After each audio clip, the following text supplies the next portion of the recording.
And then let me bring up a PowerPoint. And before we dive in too deeply to the lesson today, let me just say that I was eating my lunch and all of a sudden it starts pouring. I mean, raining like crazy. I'm not talking sprinkling, I'm talking sheets of rain. Boom, boom, boom. And I mean, really hard. And evangelism's kind of like that. You go through long dry spells, maybe even think you're in a drought from time to time. And then all of a sudden, the rain comes down in buckets. And it just rains like crazy. And you take advantage of those times. During the dry spells, you've got to be planting the seed, fertilizing the soil, doing all the things that are necessary to prepare the harvest for the time when the crop actually comes. So I think some of my most productive labors have occurred during spells in which very few, if any, people were baptized. But if you do those little things day after day, week after week, month after month, then those precious moments will come when people commit their lives to Jesus Christ and are baptized into Him. But how do you move them to that point? We have today and then next Tuesday, after I get back from my Bakersfield meeting, and the next Tuesday will be the last public class in this series. I'll do a couple of private things with Talon and Reagan and maybe the preacher at East Foothill. But we will be done after that. The week after that, I've got a fulsome meeting, and so I'm busy with a couple of meetings coming up here. And then we get into the holiday season all of a sudden. So we'll do another class with Reagan and maybe a few others in January. And I need to sit down and talk to Reagan about those possibilities. But so we have today, we're going to be looking at moving your hottest prospects toward that moment of surrender in which they are willing to confess their faith in Christ and be baptized. And then next week, we're going to kind of look at cultivating ongoing success, which will involve follow-up of converts and cultivating the right kind of culture in a church environment where you go from possibly being a stagnant, dying church to a growing, vibrant church. Keep that momentum going. And what are some things that an evangelist can do in that process to keep that cycle going? So anyway, we'll summarize a lot of information next week in short order, and then I'll go through some of the specific nuts and bolts privately with Reagan and Talon. So, how do you get folks that are getting hotter and hotter in the teaching process to the point of baptizing them? And so we want to explore that a little bit today. We've got a good background in having 2 baptisms last week. People are not robots. They're not artificial intelligence, which can be programmed, and then you press a few buttons and out comes the right response. People are much, much more complicated than that. And you cannot force the issue. We cannot push people into the baptistry. You can lead a horse to water, but you might not even be able to do that if he's a mule. And everyone who converts to Christ must travel this road alone at his or her own pace. Some people are more ready than others. Some people are faster than others. The parable of the sower in Luke 8 describes 4 different types of soils representing different levels of preparation to receive the word. Our task is to know the word and to know people. To know the word, 2 Timothy 2:15, do your best to present yourself to God as one approved, a worker who has no need to be ashamed, rightly handling the word of truth. You've got to know the word and know how to use it, how to use the sword of the Spirit to penetrate the deep recesses of the heart where soul and spirit are divided, joints and marrow meet, and the thoughts and intentions of the heart are discerned. And it takes skill to be able to use the sword properly, to be able to rightly divide or rightly handle the word of truth. It takes experience. It takes long hours in reflecting on the word. And so you've got to know the word, but you've also got to know people. In 2 Timothy 2, same opening, verses 24 through 26, and the Lord's servant must not be quarrelsome, but be kind to everyone, able to teach, patiently enduring evil, correcting his opponents with gentleness. Perhaps God may grant them repentance, leading to a knowledge of the truth, and they may come to their senses and escape from the snare of the devil after being captured by him to do his will.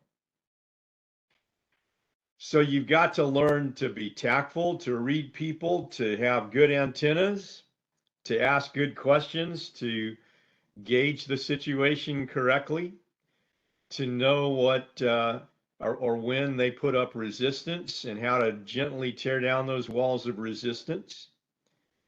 And again, to do that is something that requires wisdom. It's an art dealing with people.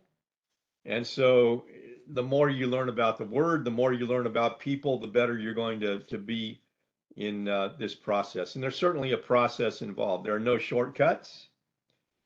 I like to follow Luke up with a case study of conversions in Acts, especially the 3 times the question is asked and answered, what must I do to be saved? You've got Acts 2, Acts 9, Acts 16. And so those on the day of Pentecost asked the question. You have essentially Saul of Tarsus asking the question, and the Philippian jailer asking the question. And you have different answers depending on the spiritual geography that has been traveled so far by the person asking the question. So your basic strategy, if you look at the big picture, at least my basic strategy, and the one that I'm teaching in this class, you don't have to clone it exactly, but the basic contours are going to be largely the same, even if you use some different approaches. Find people with an interest in learning more. The 3 best places to look for prospects are in your personal contacts and the personal contacts of your brothers and sisters in Christ, digital evangelism, and visitors to church events, church assemblies, Bible classes, etc. They already have a built-in interest. They have a hot interest already, or they probably would not be there. And so you follow up with those connections and find someone who will look at this with you. Find someone who will investigate Jesus. Find someone who will look at the Bible's plan for his or her life. I like to pull them in by discussing our purpose in life. It's universal. It applies to everybody. And the little lesson that I use from Ecclesiastes is stunning in its effectiveness. And then I go to looking at Jesus, what he did, what he said, who he is, what it means to them. Develop their faith by investigating Jesus more closely. Look at one of the Gospels. I'm gravitating more recently to the Gospel of John, but I still use Luke because it fits Acts so much, and I like to follow it up with Acts. And then finally, show them what to do with that faith. You develop their faith by maybe reading through sections of Luke, and then you show them what to do with that faith. by looking at what the epistles say, Romans chapter 6, for example, and baptism, or the cases of conversion in the Acts of the Apostles. And while you're unpacking that, you're essentially showing them what becoming a Christian looks like. This is what the process looks like. This is what happens after you become a Christian. This is what your new life will look like.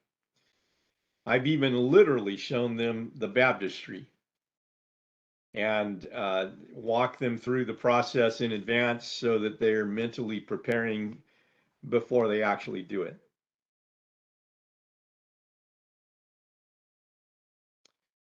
We've talked about faith not being a static fixture, and there's a progression of faith: conviction of mind, trust of heart, surrender of the will. During the conviction phase, evidence begins to convict their minds that God exists, that Jesus is the Son of God, that the Bible is the Word of God, that all of this is not a fairy tale, but it is genuine truth, historical truth, theological truth, spiritual truth. Trust of heart, they move beyond the intellectual phase to the personal involvement phase.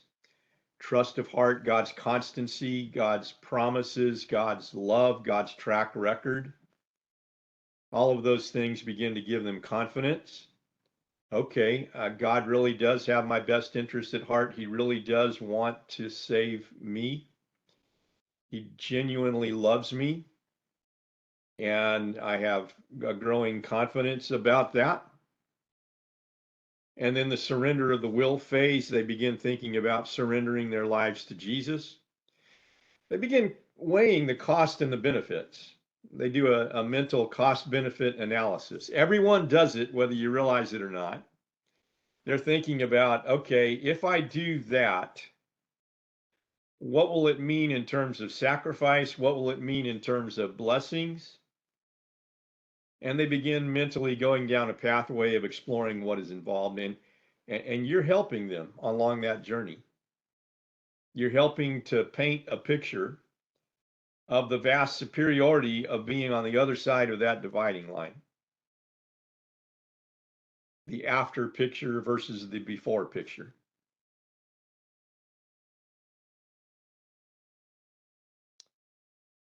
But you'd better get your spiritual preparedness kit ready. You have to be ready to give an answer. In your hearts, regard Christ, the Lord, is holy, always being prepared to make a defense or to give an answer to anyone who asks you for a reason for the hope that is in you, yet with meekness and fear. 1 Peter 3:15. Not only must you be ready, and I think that Talon especially has noticed me, but perhaps Reagan as well by now. I've got a couple of verses memorized, and I've got a couple scenarios in my head that I will develop with people. And I'll draw some charts and graphs and take a blank sheet of paper and I'll begin developing those things. That's not impromptu off the cuff. That's through long experience of doing this over and over and over and over again, preparing myself mentally 100 times over, if not actually doing it now with all these years of experience, doing it over and over and over again, and anticipating what people will say, how they will respond, and then always being 2 or 3 steps ahead. It's like a good chess player. He's already thinking 3 or 4 moves ahead before he makes the current move. And I'm already thinking, okay, if they say this, this is how I'm going to respond. If they say that, that's how I'm going to respond. I already know, basically. Once in a while, someone will surprise me. But again, that involves preparation. And a lot of experience doesn't hurt. But that'll come later. Not only be prepared, but be wise. Pray for wisdom. We've talked about that before. Paul says in 1 Corinthians 3, 10, and 11, according to the grace of God given to me, like a skilled master builder, I laid a foundation and someone else is building upon it. Let each one take care how he builds upon it. For no one can lay a foundation other than that which is laid, which is Jesus Christ. So a wise master builder, a skilled master builder, doesn't just say, okay, I'm going to build something today. You've got blueprints, you've got careful planning, you've got inventory of materials, you've got a plan of action mapped out, and you have to be wise in going from point A to point B to point C to point D and have some idea of the process. And part of the training program here is putting tools into the hands of our interns so that they know pretty much what point A looks like, and point B, and point C, and point D, and so on. To the weak I became weak, that I might win the weak. I have become all things to all people, that by all means I might save some, Paul says in 1 Corinthians 9. So identity with people, identifying with people on their level, removing cultural obstacles, removing barriers to a fair hearing of the gospel, so that it can be a friend to a friend, not a salesperson to a prospect, but friend to friend. And speaking their language on their level as much as possible without it being forced or artificial. Identifying with their deepest needs and walking them through gently what the process looks like, and finding points of correlation between your life and theirs, if at all possible. I try not to present myself as a seasoned veteran that is totally out of touch with that lost sinner, but I try to depict myself in their shoes. And in fact, I'm closer to them than they realize. And we all need the grace of God. We all need the forgiveness that is found in Christ Jesus. And you've got to identify with them and let them know you're not speaking as one who is self-righteous and holier than thou, but it's, evangelism is like one beggar telling another beggar where to find bread. Granted, our need has been satisfied in Christ Jesus, but without him, we are still beggars just as much as anyone else. This is really important, and I cannot emphasize this enough. You got to constantly gauge where they are. Not only at the front end, I ask a lot of questions on the front end so I can formulate a plan of action. But even as the class continues, I'm constantly asking questions during social time. Usually at the beginning of class, I just ask, how they're doing, and begin to ask and work other questions into that process so I can kind of figure out where they are spiritually. So I can identify what their needs are currently.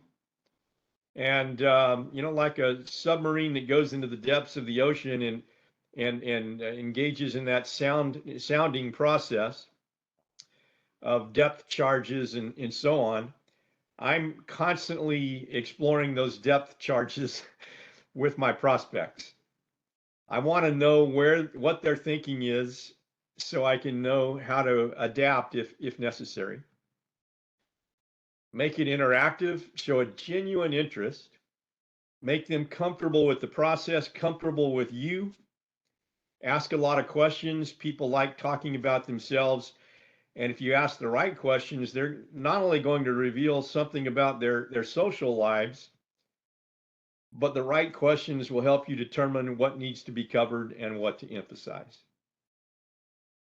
And if you tag along with me very much, you'll see me asking all kinds of questions.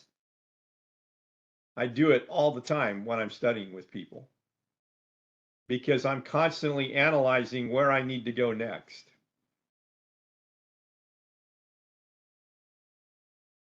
And I want to make them comfortable.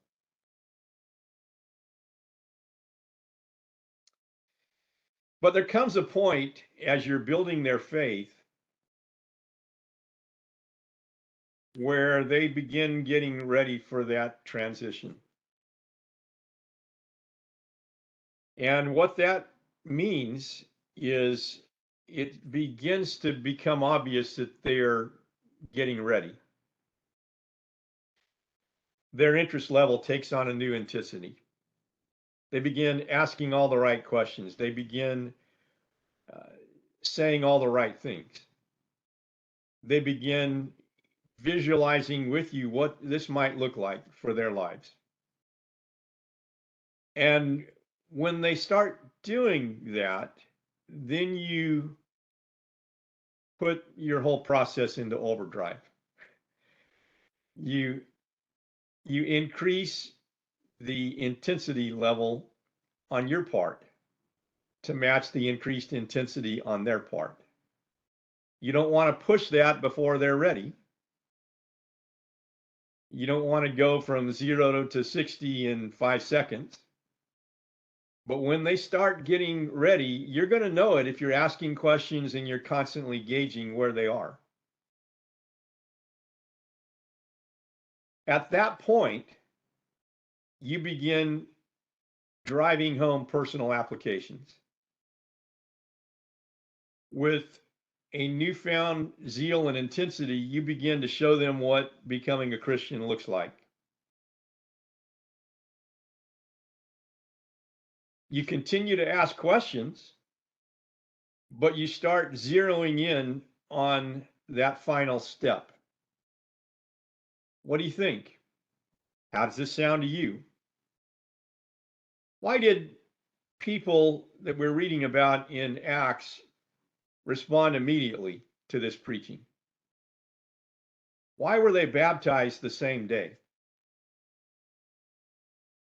When would you like to do this? And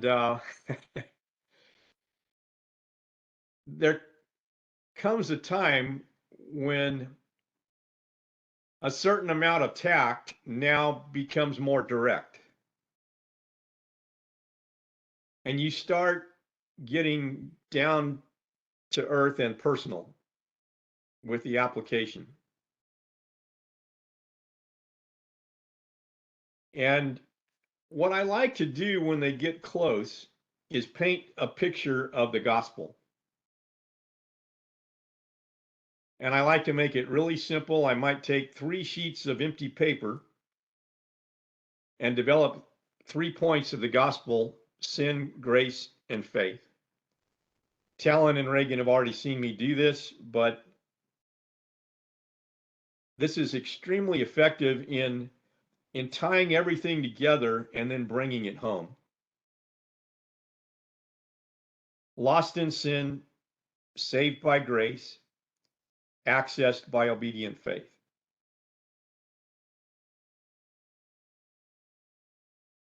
Lost in sin, point number 1. And you might want to memorize a few passages of scripture. Everyone who practices sin practices lawlessness, for sin is lawlessness. Sin is transgression of God's law, 1 John 3:4. Each of us has sinned. There's none righteous, no, not one, Romans 3:10. For all have sinned and fall short of the glory of God. Verse 23. Sin brings about the wrath of God and spiritual death. We were dead in our trespasses and sins, Paul says in Ephesians 2. Isaiah 59. The Lord's hand is not shortened that it cannot save, nor is his ear heavy that he cannot hear, but your iniquities have made a separation between you and your God, and your sins have hidden his face from you so that he does not hear.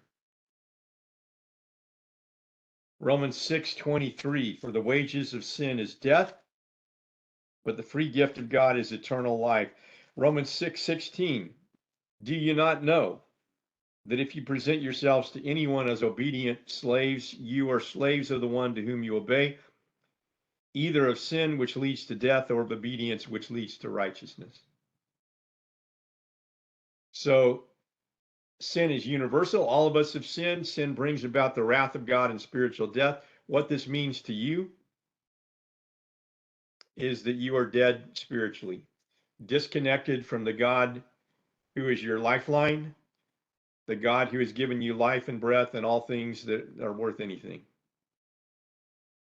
And that you are, Ephesians 2, verse 12, like those Gentiles that Paul describes there.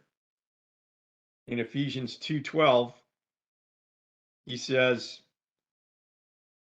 remember that at that time you were separated from Christ, alienated from the commonwealth of Israel, and strangers to the covenants of promise, having no hope and without God in the world.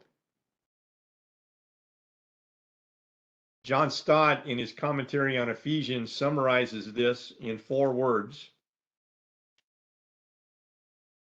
Christless, stateless, hopeless, and godless. And that's where you are, lost in sin, without God. And I make no beans about it. I begin taking off my gloves and pulling no punches. This is your life right now. And the only hope for you, the only hope for any of us in that condition, is a rescue operation launched by God by sending Jesus Christ to this earth to bail us out. We have dug for ourselves a hole too deep to crawl out of, and we cannot unilaterally rescue ourselves. Grace is favor, by way of extension, undeserved favor. And once in a while, I'll read all of Ephesians 2, 1 through 10, or Titus 3, 4 through 7. The value of that is each of those 2 passages uses 3 synonyms for grace: love, kindness, and mercy. And you find those 3 synonyms in both of those passages. What is grace? Grace is unmerited favor. It's the other side of the coin of mercy. Mercy is not receiving what we do deserve. Grace is receiving what we do not deserve. All out of God's love for us and out of his tender kindness.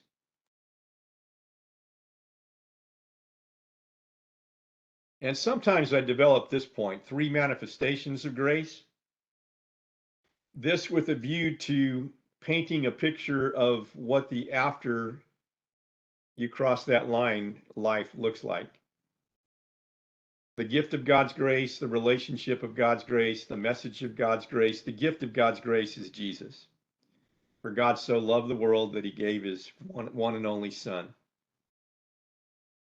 Isaiah 53, verse 6, all we like sheep have gone astray. We've turned each one to his own way, and the Lord has laid on him the iniquity of us all. And so sometimes I paint a picture describing the Old Testament sacrificial system. Man sins, man must die. Man sins, lamb must die. Man sins, Christ dies. And I show the insufficiency of animal sacrifices and how that atonement by another human being, a sinless human being, is required to redeem other lost sinners.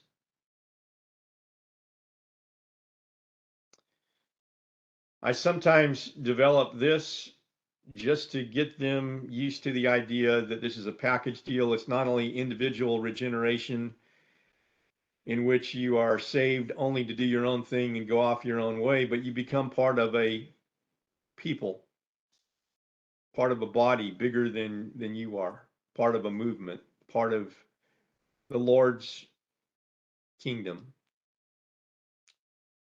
and a people for God's own possession, Titus 2.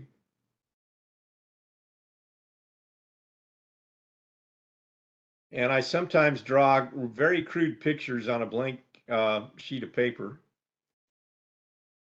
that will look something like this. You've got two realms: lost in sin, saved by grace; the world, the church; sin, salvation; hell, heaven; hopeless, full of hope, and so on.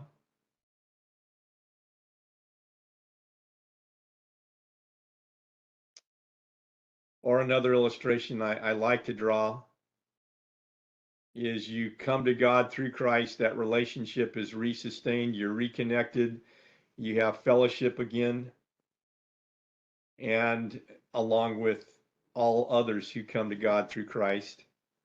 And what together you now are a part of is the church, and you're automatically added when you're baptized into Christ.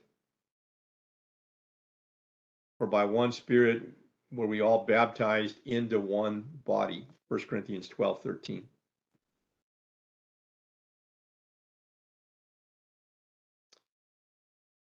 And then the message of God's grace, the gospel. And there are a lot of passages that you could use. Paul speaks of the message of the cross, the word of the cross in 1 Corinthians 1:18. He speaks of the gospel of Christ, or the gospel in Romans 1:16. The power of God for salvation. The most powerful message ever devised.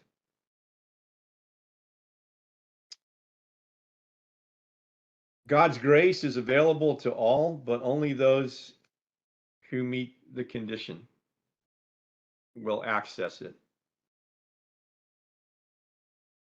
And Romans 5 says in verses 1 and 2, therefore, since we have been justified by faith, we have peace with God through our Lord Jesus Christ. Through him, we have also obtained access by faith into this grace in which we stand. It's a valuable passage. We have access to this grace in which we stand by faith. And as we did with one of the conversions last week, I painted a picture of before and after just from Romans 5. I think that was with Farid, wasn't it, Talon, where the before picture is, you're an enemy, you are lost, you are hopeless, you're weak, you're ungodly. And then the after picture is anything but. But I point out that salvation is conditional. It's either universal, selective, or conditional. Universal, hypothetically, would be everybody is saved regardless. The Bible debunks that idea. Selective is that God arbitrarily assigns certain people to be saved, leaving others to be lost, irrespective of their free will. That's Calvinism. And it's also debunked in the Bible.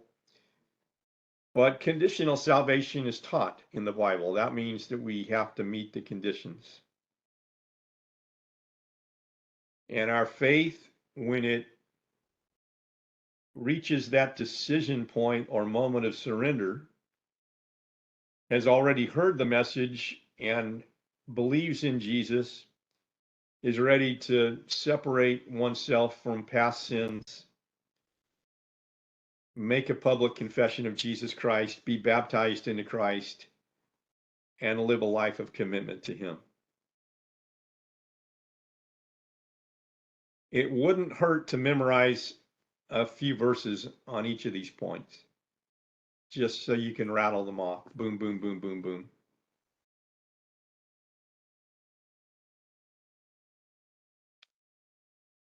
I often go to Romans 6. Shall we continue in sin that grace may abound?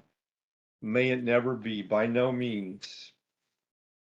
God forbid, King James. May it never be, New American Standard Version. Certainly not Revised English Bible. By no means, New International Version, English Standard Version.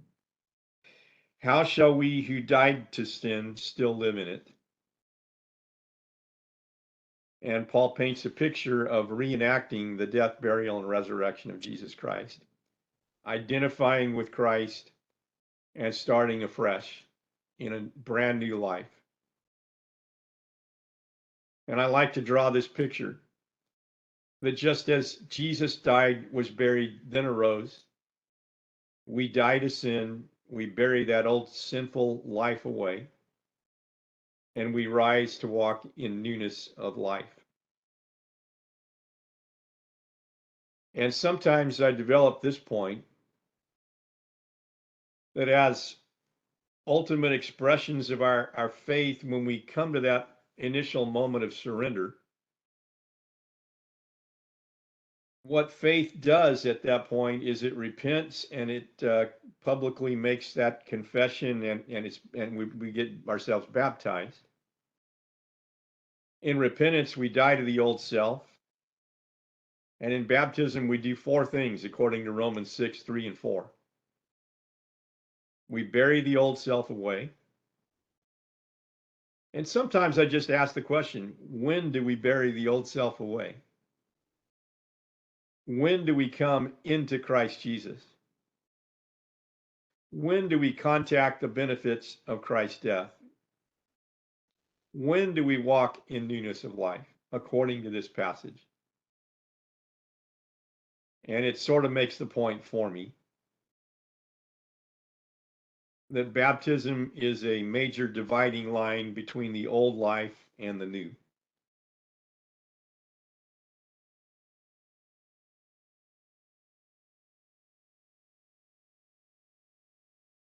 So again, I reiterate with that picture of a reenactment of what Jesus did to identify with him and to become part of him.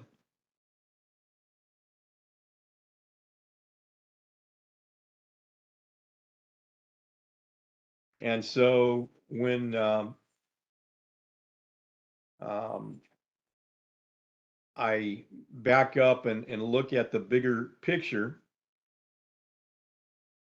I recap, lost in sin, saved by grace, accessed by obedient faith.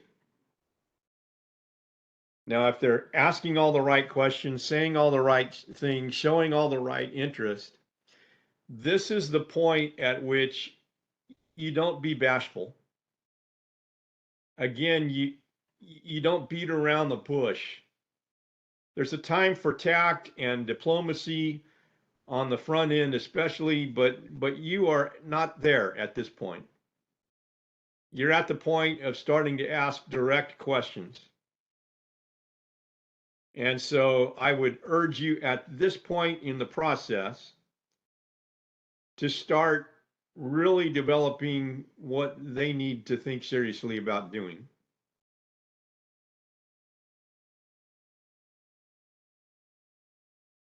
Don't be shy. Just ask the questions point blank. How does this sound to you? What are your thoughts now? What about you? Why not now?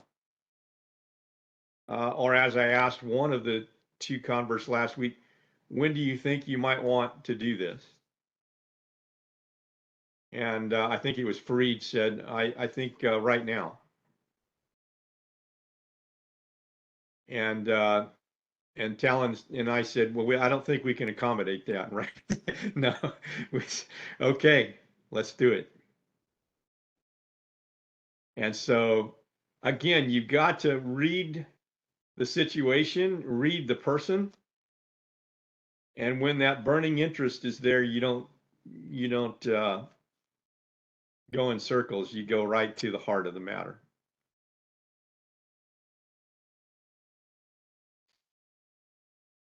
Okay, questions or comments?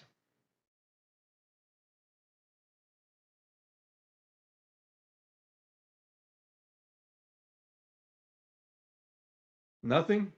Okay. When you go through it a few times and you see that this kind of an approach works really well with people, then you may tweak it a bit and you may go a little bit different direction in terms of your own comfort zone and personality. But you begin to replicate this kind of an approach if you see how well it works. And I'm very thankful that we're covering this a week after experiencing it firsthand. And it just reinforces what you witnessed last Sunday and Monday. Okay, if there are no final questions, we're done. And we will have one final session next Tuesday. And again, we'll look a little bit at follow-up, at building an evangelistic culture in a congregation, and at repeating the cycle and how to capture that momentum and build on it. And so I'm kind of working a lot of disparate parts into one final session next Tuesday. All right, I'm going to let you go. Take care. Have a good rest of your day.